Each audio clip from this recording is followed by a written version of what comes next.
దానికి సంబంధించిన ఏదైనా ప్రశ్న ఉంటే కూడా అడగండి, చెప్తాను.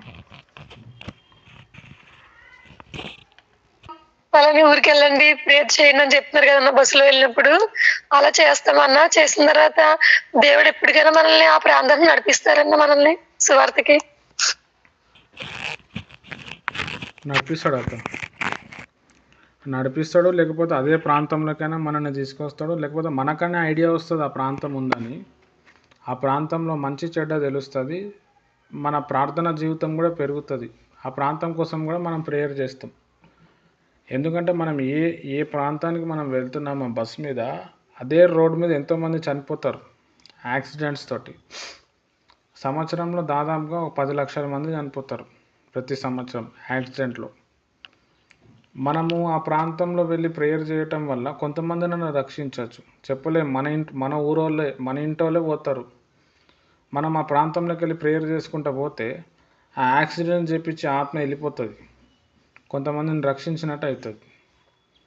ఆ ఊరు కోసం మనం ప్రార్థన చేస్తే ఆ ఊర్లోకి వెళ్ళి వ్యక్తులను మన దగ్గరకు వస్తారు, లేకపోతే మనమన్నా ఆ ఊర్లలోనూ వెళ్తాం. ఖచ్చితంగా ఏదో ఒకటి జరుగుతుంది, దేవుడు తీసుకుపోతాడు. థ్యాంక్ యూ అక్క, మంచి డౌట్ అడిగారు. ఇంట్లో ఒక్కొక్క ఊరు వెళ్దాము, మీటింగ్స్ కి వెళ్దామని అనుకుంటాం కదన్నా, వేరే వేరే ఊర్లు. దేవుడు మరి దానికి ఒకసారి ఓకే చేసి మళ్ళీ అల్లేవారు, ఒక్కొక్కసారి అనుకోకుండా మళ్ళీ వేరే ఒక మందిరాలకి అది నడిపిస్తారు. ఎందు నిమిత్తం అని మనం ఆశపడింది దానికి ఒక్కొక్కసారి వెళ్ళాము, కానీ మనం అనుకోకుండా ఒక్కొక్కసారి ప్రయాణాలు అయ్యి వెళ్ళడానికి దేవుడు కృప చూపిస్తాడు. ఎందుకని అది దేవుని చిత్తం సిస్టర్, దానికి మనం ఏమీ చెప్పలేము. కొన్ని ప్రాంతాల్లో మనం వెళ్ళాలి అంటే కూడా సైతాన్ కూడా చాలా ఆటంకపరుస్తుంది. సైతానికి తెలుస్తుంది, అవి రానియవు అనమాట. చాలా బంధకాలు ఉంటాయి. తర్వాత పోదాంలే, రేపు పోదాంలే, ఏదో ఒక శక్తి మనల్ని ఆపుతున్నట్టు ఉంటుంది. అందుకే యేసుప్రభు ఏమని చెప్పిండంటే, ఒక బలవంతుని బంధిస్తేనే వాడు బంధించినవన్నీ కూడా మనం తీసుకోవచ్చు. ప్రతి ఊరిలో ఒక భయంకరమైన చీకటి శక్తి ఉంటుంది. ఆ చీకటి శక్తి కింద ప్రజలు ఉంటారు. మనం ఆ ప్రాంతానికి వెళ్ళాలంటే కూడా బాగా భారం కలిగి ప్రార్థన చేస్తే మనం వెళ్ళగలుగుతాం. కొన్ని దగ్గర దేవుడు అనుకోకుండా నడిపిస్తూ ఉంటాడు. అంటే దేవుని ఒక ఆత్మ నడిపింపు వస్తుంది, లేకపోతే ఎవరో ఒకరు ప్రేయర్ చేస్తారు, ప్రభా పలానా వ్యక్తిని పంపి, ప్రభా మంచోళ్ళని పంపి, ప్రభా. వాళ్ళ ప్రార్థన వల్ల కూడా దేవుడు మనకు రూట్ ఓపెన్ చేసి మనకు తీసుకుపోతాడు. దేవుడు ఎక్కడ తీసుకుపోయినా ఏదో ఒక అనుభవం మనకు నేర్పిస్తాడు. మనం అక్కడ అనుభవం నేర్చుకొని రావాలా, కానీ అయ్యో అక్కడ పోయినందుకు నాకు అట్లయింది, నాకు ఇట్లయింది, అక్కడ వాసన వస్తూ ఉంది, అక్కడ రోడ్లు బాగాలేదు అని మనం చెప్పొద్దు. దేవుడు మనం తీసుకుపోతుండు, దేవుడు డబ్బులు ఇస్తున్నాడు. అందులో ఏం అనుభవం, ఆత్మీయత పెరిగిందా లేదా చూసుకొని మనం ముందుకు రావాలి. అట్లా అని చెప్పి ఒక్కొక్కసారి దేవుడు మనకి నడిపింపిస్తాడు.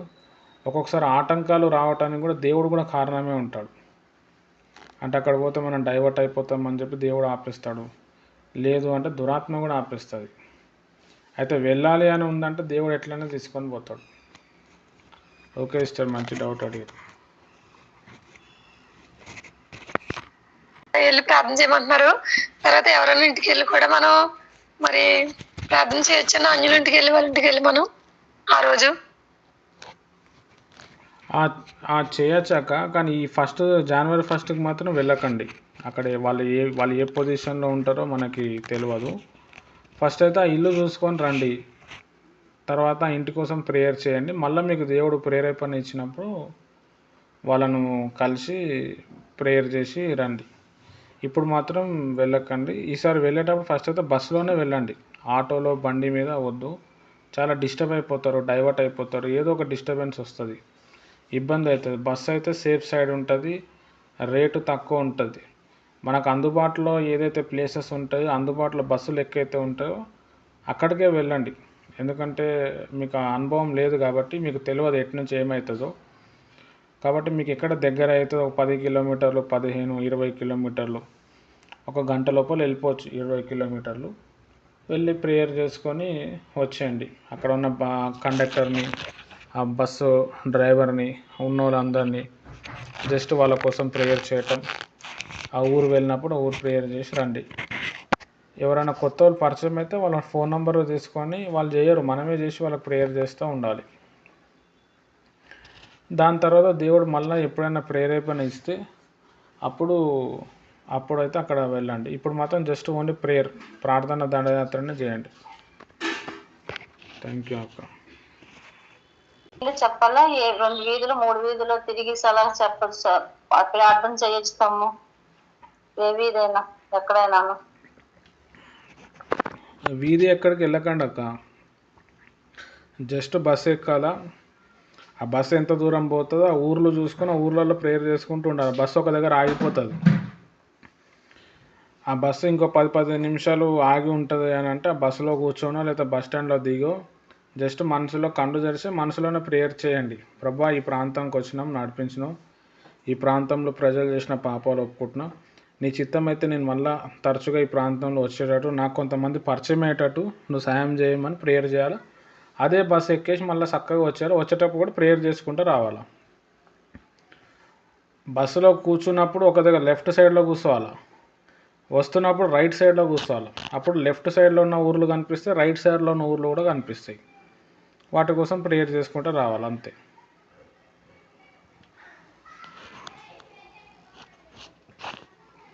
ప్రేయర్ చేస్తే దురాత్మ మనకి ఎఫెక్టివ్ గా లేకపోతే ఆరాధన వర్షిప్ పాటలు అవి నడిపిస్తే దురాత్మ ఎక్కువ పనిచేయదని, ఏది ఎక్కువ బలంగా మనకి ఉంటదని. కొంతమంది వర్షిప్ అది చేస్తారు, పాటలు నడిపిస్తారు, అన్ని చేస్తారు, కానీ వాళ్ళ మీద దురాత్మ ఎక్కువగా పనిచేస్తూ ఉంటది. ఎందు నిమిత్తమని వాళ్ళ వ్యక్తిగత ప్రార్థన లేకంటారా? ఆల్రెడీ దేవుళ్ళో ఉండే ప్రార్థనలో ఉండి వర్షిప్ అది నడిపిస్తున్నారు కదా, మరి వాళ్ళ మీద పనిచేయడానికి కలిగిన కారణాలు ఏంటండి?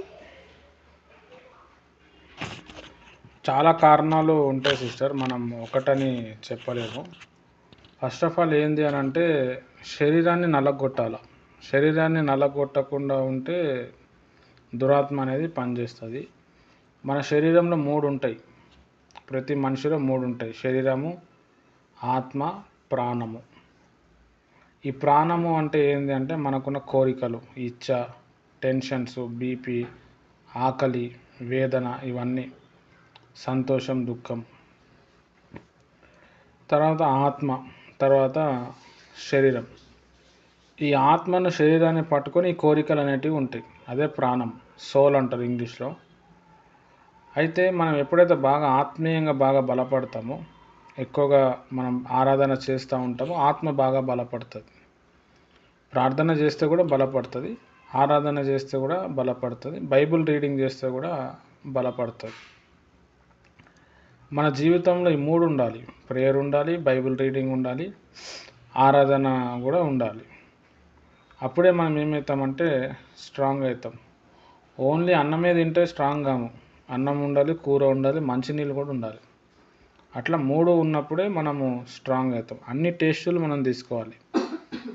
అట్లా ఈ ప్రార్థన, ఆరాధన, భాషలు, ఉపవాసము, ఇట్లా ఏదైతే దేవుడు ఆత్మ నడిపింపు ఎట్లా ఇస్తుంది. ఈరోజు పాటలు పాడాలనిపించింది, కొంచెం పాటలు, బైబిల్ చదువుకోవాలనిపించింది, కొంచెం బైబిల్, కొంచెం ప్రేయర్. దీంతో పాటు సహవాస ప్రార్థన కూడా ఉండాలి. దానితో పాటు దైవజనుని ప్రార్థన కూడా ఉండాలి. తగ్గింపు మనసు కలిగి ఉండాలి, ప్రేమ కలిగి ఉండాలి, ఓర్పు సహనం కలిగి ఉండాలి. ఇవన్నీ కూడా బేసిక్ ఎక్కడి నుంచి వస్తుంది అంటే ఆరాధన చేయటం, బైబిల్ రీడింగ్ చేయటం, ప్రేయర్ చేయటం వల్లనే వస్తాయి. ఇవన్నీ వచ్చినప్పుడు దురాత్మలు అనేటివి పనిచేయవు. దురాత్మలు అనేవి 2 రకాలుగా ఉంటాయి. ఒకటి లోపల వచ్చి పనిచేసేది, ఒకటి బయట నుండి డైవర్ట్ చేస్తుంది. మనం ఎప్పుడైతే ఆత్మ పొందుకొని ఫుల్ మండుతూ ఉంటామో మనం కొంచెం చల్లారేసరికి మనం డైవర్ట్ చేస్తూ ఉంటుంది. ఏదో గొడవల్లో పెట్టడం, లేకపోతే నీకు వాళ్ళు అలా అన్నారు, వీళ్ళు ఇలా అన్నారు, అట్లాంటి స్వరాలు, మనకు శబ్దాలు వినిపించటం, ఇట్లా చేసి డైవర్ట్ చేస్తూ ఉంటుంది. కొన్ని ఏమో మన లోపల ఉండి మనల్ని ఆపేస్తూ ఉంటాయి. ఇది చాలామంది వ్యక్తుల్లో జరుగుతూ ఉంటుంది. వాటిని జయించడానికి రోజు అన్నం తింటే ఎట్లయితే బ్రతుకుతామో రోజు ప్రేయర్ చేయాలి, రోజు బైబిల్ రీడింగ్ చేయాలి, రోజు సహవాసం ఉండాలి. ఇవి ఉంటేనే అపోస్తుల బోధ అంటేనే అది. అపోస్తుల కార్యం 2వ అధ్యాయం 42వ వచనంలో ప్రార్థన యందును, రొట్టె విరుచుట యందును, సహవాసం యందును, అపోస్తుల బోధ యందును ఎడతెగక ఉండిరి అని చెప్పబడ్డది. కాబట్టి ఒక విశ్వాసి ప్రార్థన రోజు కంటిన్యూ ఉండాలి. రొట్టె విరుచుట బైబిల్ దేవుని ఒక వాక్యము రోజు ఉండాలి చదవటం. సహవాసం, ఎవరో ఒకరు మనకు ప్రేయర్ చేయాలి, దైవజనుడో లేకపోతే విశ్వాసో. అపోస్తుల బోధ ఏమనుంది? ప్రార్థన చేయి, పరిశుద్ధాత్మతో నింపబడు, సేవ చేయి. ఇవి ఉన్నప్పుడు దురాత్మ అనేది మన మీద పనిచేయదు. ఇవన్నీ ఉండాలి, అప్పుడే మనం ఈజీగా గెలవగలుగుతాం. చాలామందిలో దురాత్మలు పనిచేయటానికి కారణం ఏంటంటే వాళ్ళ శరీర కోరికలు, శరీర ఆశలు, వాళ్ళ మనసు. వాళ్ళు కొన్ని కావాలనుకుంటారు, అది ఉంటేనే బాగుండు అనుకుంటారు. దానికి దురాత్మ కూడా అదే ఫ్లేవర్ ఇచ్చి వాళ్ళని వాడుకుంటూ ఉంటుంది.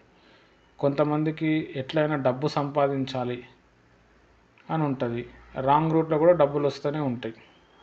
కొంతమంది పాపం చేయాలా, ఎంజాయ్మెంట్ అనిపిస్తుంది, పాపం అనేది చూపిస్తుంది.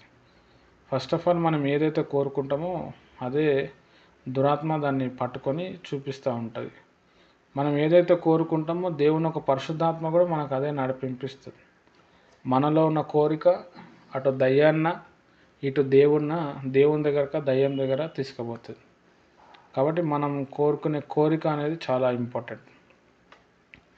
దీన్ని బట్టి దురాత్మలు పనిచేయటమా, దేవదూతలు పనిచేయటం అనేది జరుగుతుంది. మంచి డౌట్ అడిగిరు సిస్టర్, థ్యాంక్ యూ. మిగతా వాళ్ళు ఎవరు అడుగుతలేరు, అడగండి. నాకు తెలిస్తే నేను మీకు ఖచ్చితంగా చెప్తా.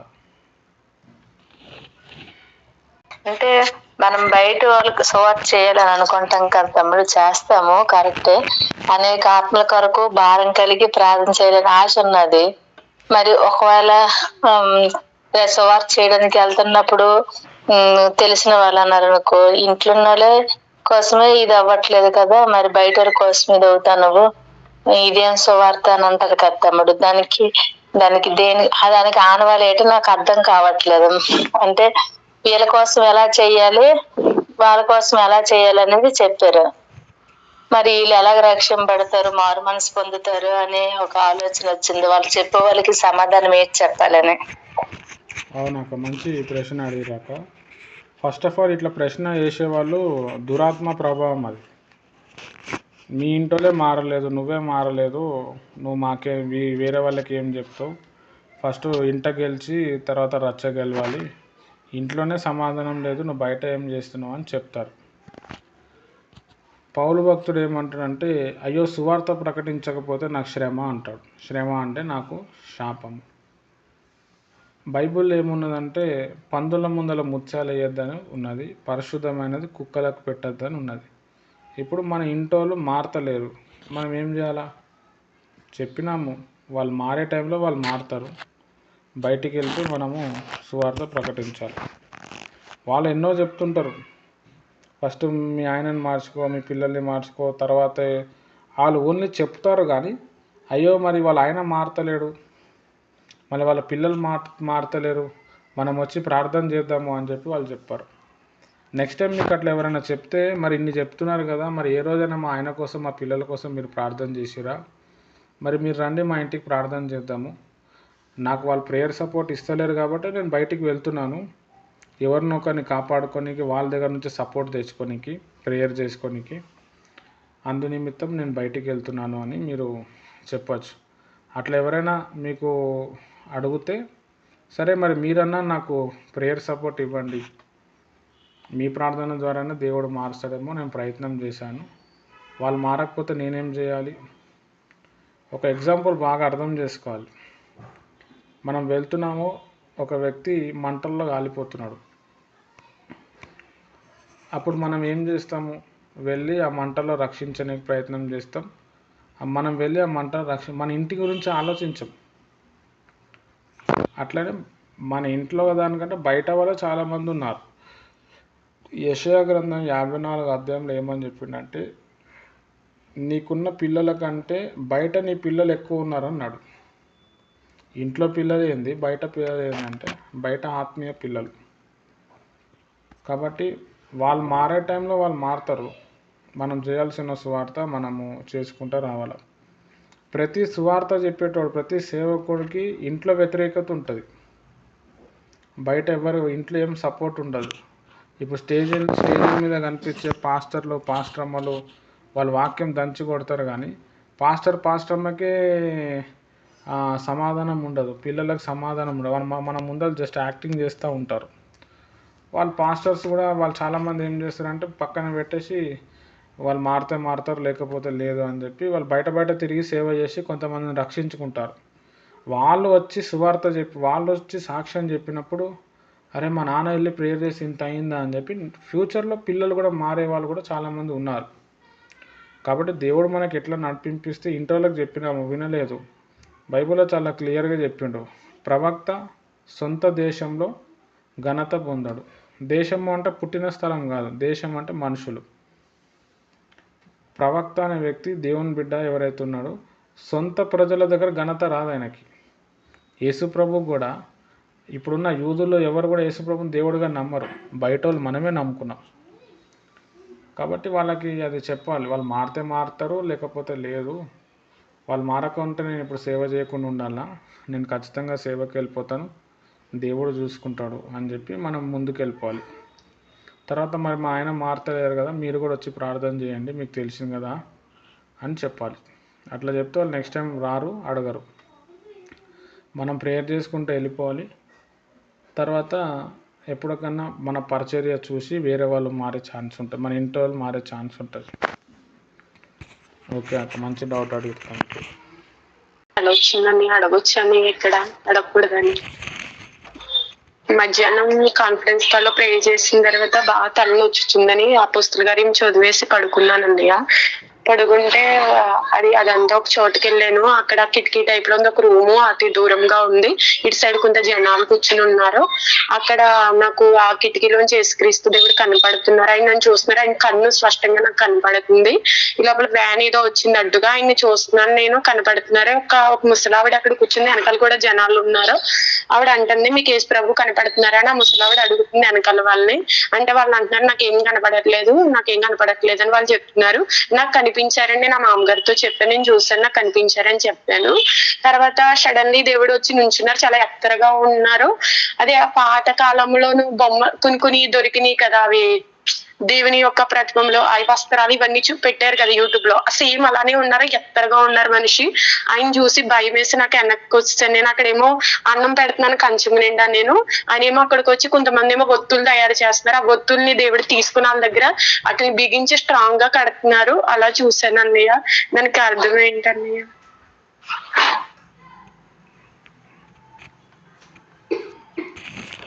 దాని అర్థం ఏంటంటే సిస్టర్,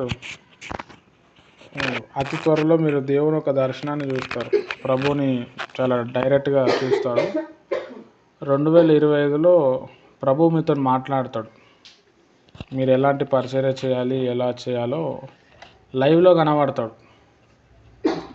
లైవ్లో కనిపించి మీతో మాట్లాడతాడు, అనేక విషయాలు మీకు చెప్తాడు.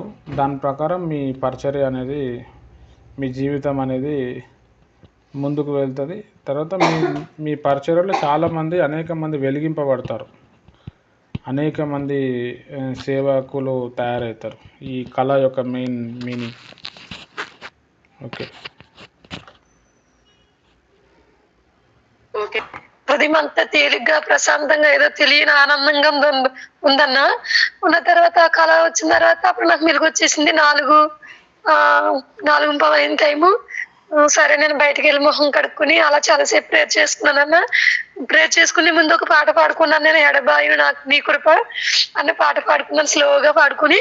వాడు చాలాసేపు ప్రేయర్ చేశానన్న. ఆ తర్వాత అప్పటికి నా హృదయం చాలా ఆనందంగా ఉంది. వాడు మళ్ళీ కాన్ఫరెన్స్ కాల్ నుంచి ఎవరు నాకు ఫోన్ చేయలేదేంటని అప్పుడు మీకు ఫోన్ చేశాను. నాకు కళకు అర్థం ఏంటన్నా, హృదయం అయితే చాలా ప్రశాంతంగా ఉందన్న. ఈరోజు మీకు ఏదో శోధన రాబోతుంది. అయితే దేవుడు మిమ్మల్ని తట్టి లేపి ప్రార్థనలో కూర్చోబెట్టాడు. మీరు ప్రార్థన చేయటం బట్టి శోధన కొట్టివేయబడ్డది. ఏదో భయంకరమైన ప్రాబ్లం రాబోతుండే దేవుడు ఈ కళ చూపించి మీకు లేపి మీకు ప్రార్థన చేయించాడు. మరి ఎవరైనా శక్తులను పంపించారో మరి ఏమవుతుందో తెలియదు. ఈ మార్నింగ్ ప్రేయర్స్ వల్ల బంధకాల నుంచి మీరు విడిపింపబడ్డారు. ఈ కళ యొక్క అర్థం.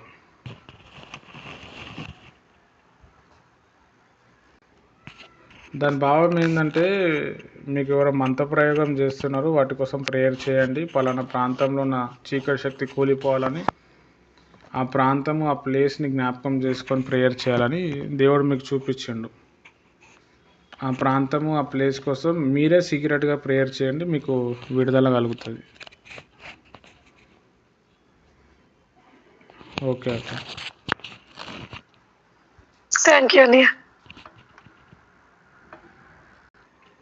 స్తోత్రం తండ్రి, ఇంతవరకు మళ్ళీ ప్రభా ఈ క్వశ్చన్ అండ్ ఆన్సర్ సెషన్స్ని మీరు నడిపించినారు తండ్రి. మళ్ళా వచ్చే శనివారం మేము అందరం కలుసుకొని అనేక విషయాలు డిస్కస్ చేసేటట్టు కృప ఇచ్చి ఈ వాళ్ళని దీవించమని యేసు నామంలో ప్రార్థిస్తున్నాను తండ్రి.